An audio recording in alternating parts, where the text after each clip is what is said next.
રૂપાલી પરમાર। વાત કરીએ આજના મુખ્ય સમાચારોની। હાલોલ મામલતદાર કચેરીમાં કેવાયસી કરાવવા લોકોની લાંબી લાઈનો લાગી, અધિકારીઓ સર્વર ડાઉન હોવાનું રટણ।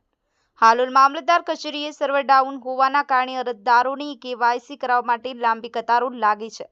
હાલોલ શહેર અને ગ્રામ્ય વિસ્તારોમાંથી નાગરિકોએ મામલતદાર કચેરીએ દોડવાનો વખત આવ્યો છે। કેવાયસી મામલે સરકાર અને તંત્રની કોઈ ચોક્કસ ગાઈડલાઈન ન હોવાને કારણે હવે નાગરિકો પારાવાર મુશ્કેલી વેઠવા મજબૂર બન્યા છે।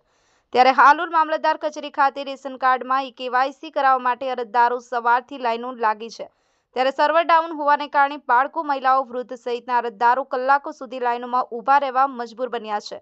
ત્યારે સરકારી પ્રશાસન કેવાયસી માટે આયોજનબદ્ધ રીતે કામગીરી કરે અને નાગરિકોને પડતી હાલાકીનું નિવારણ લાવે તે જરૂરી બન્યું છે।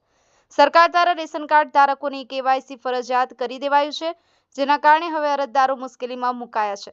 જ્યારે મામલતદાર કચેરી ખાતે અરજદારો લાંબી કતારો લાગી છે, જ્યારે મામલતદાર કચેરીમાં સર્વર ડાઉન હોવાની અધિકારીઓ રટણ રટી રહ્યા છે। Bureau report HK24 news Ramesh સત્યની સાથે।